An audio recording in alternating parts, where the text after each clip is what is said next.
saddexdan waxyaalood waxay cabsidaada u bedelaysaa inaad ka faa'iideysato oo aadan cabsanin. saddexdan haddaad fahanto cabsi dambe iyo adigu isma qabanaysaa. number 1 cabsidaada weydii waxaad ka cabsanayso. intaadan cabsoonin oo aadan dididin oo shafargaraynin qalin warqad qaado waxaad isweydiisaa why aanu cabsanaya. isweydii waxaanu ma wax kugu cusubba ma wax hore kugu dhacayba ma wax ma aragtay oo lagugu shubayba. number 1 isweydii. number 2 haddii aad u hesho xal ood ka gudubto waa arrin fiican waay. haddaad ka gudbi weydo waxaad u samaysataa aad u heshaa inaad coach hesho ama qof kaa kaalmeeyo hesho.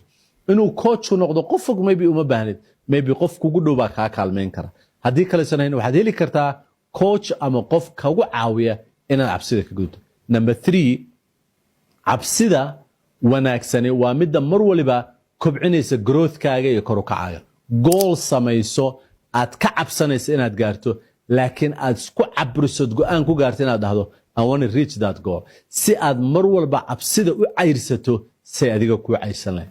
nolosha meesha aad ka joogto intii aad god uga jiri lahayd goal samayso ku aadan stepka aad qaadi karto saad u qaadi lahayd saad u samayn lahayd waa ka hadalnaa. and that's saddexda waxyaalood ee cabsida kugu kaalmeynaya. number 1 waxaad u baahan tahay why aad u cabsanaysaa inaad isna weydiiso. number 2 haddaad ka gudubto waa alla mahadi. haddaad gudbi weydo caawin weydiiso. number 3 goal samayso aad maalin walba albaab cusub oo cabsiyeed garaacdo si aad cabsidaadu u korto oo aad uga weynaato insha Allah.